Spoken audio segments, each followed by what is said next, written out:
Before we begin, please like this video, subscribe, and turn on notifications so you never miss another unforgettable story. Now let's dive in. Amelia Hart never expected her life to pivot on a Tuesday. She was 26, working double shifts at a narrow used bookstore that smelled like dust and coffee grinds. She stacked paperbacks, straightened bent covers, and told herself that stability was its own kind of dream. Once, she wanted to be a journalist. Now, she wanted rent paid on time. The bell above the door chimed. A man in his late 60s stepped in. Silver hair combed back, long charcoal coat, eyes so sharp Amelia felt catalogued. He walked to the counter without browsing and set a small velvet pouch between them. "For you," he said. Amelia blinked. "I think you've got the wrong person," she said. "No," he said. "You're Amelia Hart." He tapped the pouch. "Open it." Inside lay a brass key. It was heavier than she expected, cool against her palm, a rose engraved on the bow, and a number, 41, etched faintly along the shaft. "What is this?" she said. "A promise," he said, "and an apology I'm late to deliver." "Who are you?" she said. "Someone who failed your grandmother," he said, turning away. "Find the door with the rose." The bell chimed once more. He was gone. Amelia stood with the key in her hand and her pulse skittering. "Grandma," she said under her breath. Margaret Hart had died when Amelia was 14. Margaret baked pies with sugared crusts and told stories about the old country in a voice that turned steam into fog. Margaret kept secrets too. You could hear them in the way she paused before a laugh. That night, Amelia called her mother. "Did Grandma ever leave me anything?" she said. "Just recipes," her mother said. "What? I found something at work," Amelia said. "It reminded me of her." Her mother sighed. "Your grandmother loved you fiercely." "But no, honey, there wasn't anything to leave." Amelia pressed the key to her collarbone after the call and felt the cold seep into her skin. She slid it back into the pouch and tucked it in her bag. She didn't tell anyone until the book shipment arrived late and she had to shove crates into the back room. Behind a wobbling metal shelf, she found a wooden box, shoebox length, dark with age.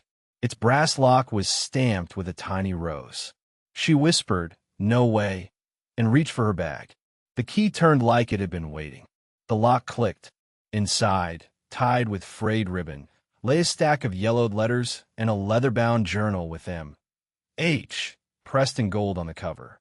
Amelia sat on the floor between crates and read. The first letter began, "My dearest Margaret." The handwriting slanted elegant and sure. Not her grandfather's. Signed, always Thomas. Amelia read faster. The letters were tender and bright, a map of a love that couldn't survive a war and a family's expectations. She opened the journal with shaking hands and read her grandmother in her own voice. "We were young, and the world felt like music. Thomas promised a house by the river, a door with a carved rose, a key we'd always share." Then the entry that made Amelia sit absolutely still. If only Thomas knew about the child. She deserves truth one day. The key will lead her home. "The child," Amelia said. "Mom." She pressed her fingers to her lips. "Grandma, what did you do?" When the bell rang out front, Amelia jolted and scrambled to hide the box. It was Linda, her coworker with a bun that never fell out and a coffee always in hand. "You look like you saw a ghost," Linda said. "I found something," Amelia said. She opened the pouch, held out the key, and then, because secrecy felt like a stone in her throat, she told Linda everything. The man, the pouch, the letters, the rose. Linda's eyes widened. "Thomas Everett," she said when she saw a signature. "Everett," Amelia said. "As in Everett Industries," Linda said. "As in the Everetts, who practically own the riverfront." She lowered her voice. "Amelia, if this is real." "I don't care about their money," Amelia said. "I just want the truth." They turned to the journal. In the back, sketched in pencil, was a small house under a willow, a river curling beside it. Under the sketch, a note, "Riverside, Mile marker 41. The key will always fit. 41, Amelia said, running her thumb over the faint number on the key. The man said, find the door with a rose. So we go, Linda said. Tonight. They drove at dusk along River Road, the water dark on their left. At mile marker 41, a gravel lane dipped through trees to a clearing. There it was, a cottage tucked beneath a willow, paint worn to the wood, the front door carved with a rose. It looked like memory had built it. Amelia's breath fogged. Grandma, she whispered. Do it, Linda said. The key turned in the door. The hinges groaned. Inside, dust motes floated like lazy snow. A fireplace, a small kitchen, shelves of books. Amelia touched the mantel and felt a tremor run through her. She was here, she said. Look, Linda said, pointing.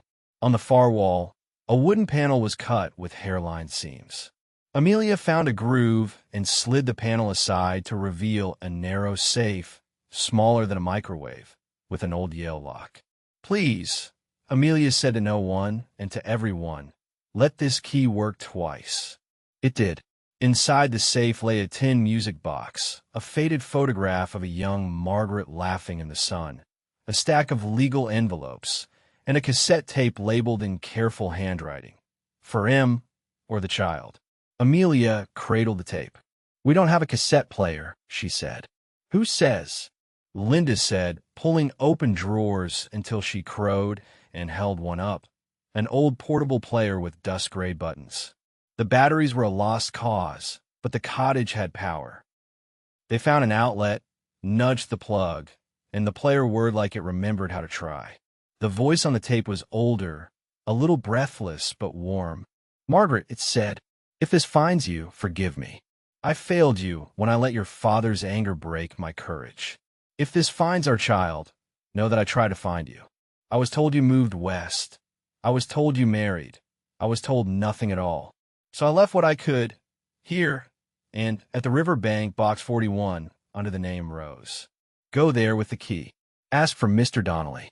He knows. Mr. Donnelly, Amelia said. The man in the shop. The voice continued. I built a life with Everett Industries.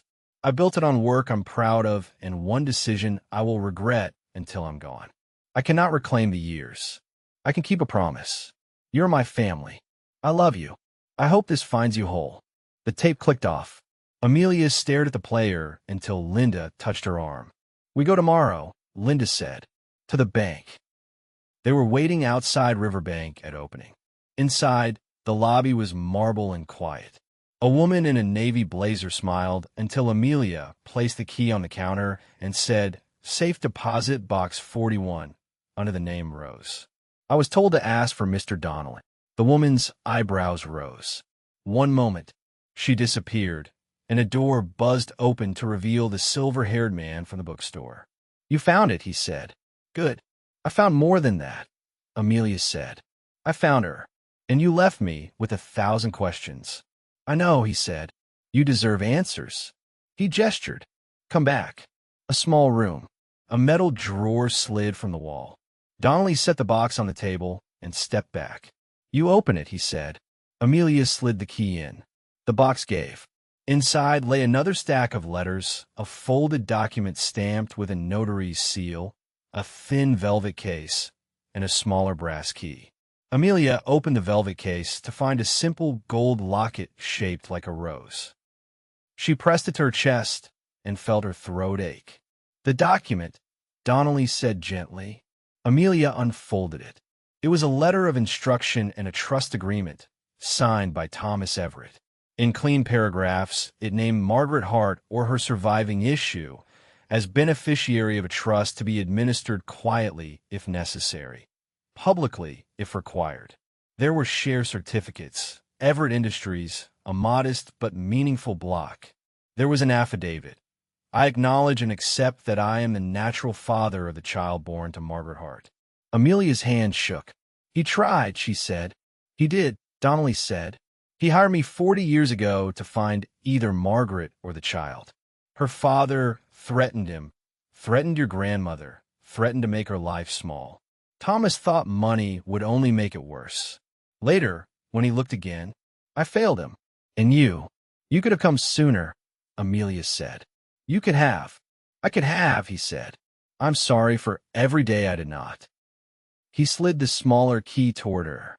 This opens the cottage desk. There's a ledger there, names, dates, everything he kept in case you ever wanted more than money. Linda squeezed Amelia's fingers. We'll go after this, she said. They didn't make it to the door. A tall man in an immaculate suit stepped into the threshold. His hair was fair. His smile didn't reach his eyes. Mr. Donnelly, he said, you should have called me when a box under Rose was opened. I'm not your employee anymore, Philip, Donnelly said. The man's gaze slid to Amelia. You must be Amelia. He extended a hand she didn't take. Philip Everett. My father was Thomas. That makes us what? Niece and uncle? I confess, I prefer clean family lines. Amelia said, I prefer the truth. The truth is complicated, Philip said. My father was a romantic. He left mementos. We settle such matters discreetly. I'll have legal draft. I'm not signing anything, Amelia said. Philip's smile thinned. You work at a bookstore, he said softly. You don't know what Storm's publicity can conjure. I know what Storm's secret cause, she said. Is your mother the one who told him to stay away? Careful, Philip said. Donnelly stepped between them. You will not threaten her, he said. Thomas made his intentions plain. The trust is valid. The affidavit is notarized. If you want to contest his own words, do in daylight. Philip studied Donnelly. Then he looked at Amelia like she was a problem that might multiply. You'll find that daylight makes everything ugly, he said, and he left. Amelia's knees wobbled. Linda caught her. Donnelly exhaled. He'll come back with kindness, Donnelly said. Then with teeth. Choose daylight anyway. They went back to the cottage. The desk in the bedroom held the ledger Donnelly had promised. It listed meetings, dates, notes like him. Loves the willow, and the rose door is a prayer, and called again. Father answered, cruel.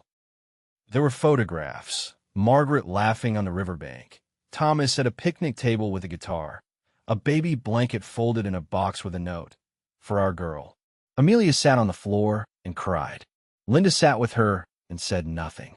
When the tears ran out, Amelia touched the ledger and said, I want to meet someone who knew him and didn't lie about him. You might, Linda said, pointing at a name in the ledger.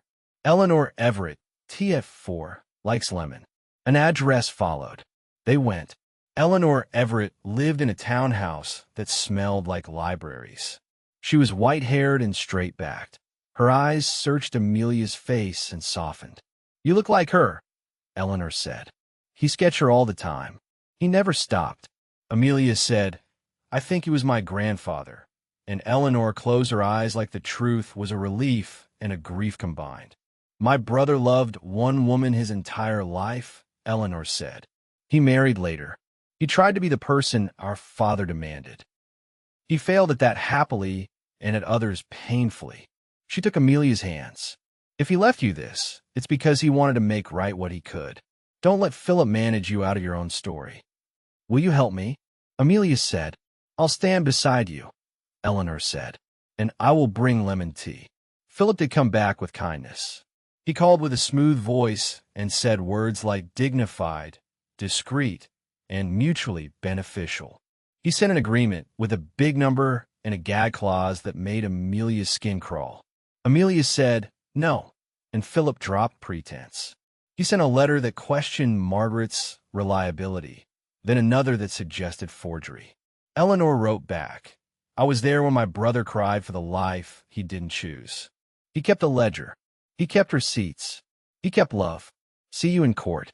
It didn't go to court. It went to a room with an oak table and a mediator who believed in chairs of the same height. Donnelly brought the tape and the trust and the ledger. Philip brought a lawyer who kept adjusting his cufflinks. Eleanor brought lemon cookies and a stare that had cowed senators. Linda brought a bag of nerves and a notebook. Amelia brought the locket and a spine she hadn't known she owned. Philip's lawyer began. We propose a confidential settlement, he said. A generous. No, Amelia said. The mediator lifted a hand. "Let's hear her," he said. Amelia stood. "I'm not here for a check," she said. "I'm here because my grandmother died, believing she had to choose safety over truth. I'm here because a man loved her, lost her, and tried to keep a promise to a child anyway. I want his name where it belongs. I want his trust honored the way he wrote it. I want a scholarship in my grandmother's name for girls who were told to keep quiet. And I want the cottage left as it is. The rest, do whatever your board approves. I'll build a life myself." Philip stared like he wanted to burn the room down. The mediator turned to Eleanor. "Ms. Everett," he said. Eleanor smiled. "I second the motion," she said. It took another week of calls and careful language, but in the end a statement went out under Everett letterhead. Everett Industries is pleased to recognize Amelia Hart as a member of the Everett family pursuant to the wishes of a late Thomas Everett. The trust established by Mr. Everett will be honored as written. The company will endow the Margaret Hart Scholarship for journalists and storytellers. The cottage at mile marker 41 will be preserved. Reporters called. Amelia gave one interview. She said, "A stranger left me a key. It opened a door, and behind that door were letters and a truth. If you have a key like that in your life, be brave enough to turn it." Then she went back to the bookstore. "Are you actually coming back to work?" Linda said, laughing and crying at once. "I like books," Amelia said. "I like this counter. I like not being bought." She set the rose locket beside the register and the brass key in the drawer. A week later, Donnelly returned to the shop. He looked tired and lighter. "I thought you might hate me," he said. "I almost did," Amelia said, "but then I listened to the tape again. He trusted you. You found me in the end." "I wish I'd found you sooner," he said. "Me too," she said. "But then I wouldn't have been here when the key walked through my door." They stood in the quiet together until the bell chimed and a girl with a backpack came in asking for books about writing. Amelia led her to a shelf and pressed a sticky note into the inside cover. "Come back on Fridays. We'll talk stories." Enjoying the story? Tap like and subscribe. More stories like this are on the way. Spring turned the willow outside the cottage green. Amelia went often. She brought lemon tea and sat by the river with Eleanor. She listened to the cassette until she could hear Thomas's breath between sentences. She read Margaret's journal until the ink felt warm. One evening, as the sky went lilac, a familiar car crunched the gravel. Philip stepped out without his lawyer. He looked smaller in the soft light. "I came to apologize," he said. "Not for the settlement, for the way I handled you. My father, he was complicated. I learned the wrong lessons." Amelia said, "Learn better ones." He nodded. "I'm trying," he said. He glanced at the door. "Can I see it?" She let him in. He stood in front of the mantel, touched the ledger with 2 fingers like it might burn him. "He used to bring me here," he said quietly, "when my mother traveled. He called it the only place where his life made sense." "Then leave it that way," she said. He nodded again and left. The willow whispered like a promise.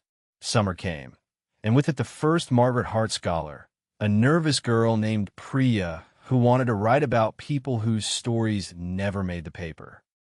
Amelia cried a little in the bathroom, and then taught Priya to pitch with a subject line that couldn't be ignored. "Say what matters," she said, "and don't apologize for taking up space." At the bookstore, customers started asking for the story girl. Some wanted the drama. Some wanted directions to the river. Most wanted to tell Amelia about a key in their own lives, a letter in a shoe box, a phone call not returned, a grandmother who paused before a laugh. Amelia listened. That felt like the truest inheritance. On the anniversary of finding the pouch, she took the brass key from the drawer and held it up to the light. "Thank you," she said to air and river and the steady beat of a voice on tape. She placed the key back in the drawer and pressed the locket to her heart. "I'll keep the door open," she said, "for whoever needs it." She walked outside as the sun slipped over the rooftops and the street smelled like rain. The bell chimed behind her. Linda called that she'd lock up. Amelia stood, hand in pocket, feeling the worn curve of the key that had changed her life without trying to buy it. She smiled, soft, fears certain. Thank you for watching. If this story moved you, please like the video, subscribe, and share it with someone who loves a good mystery with a true heart. Your support helps us bring you more unforgettable stories every week.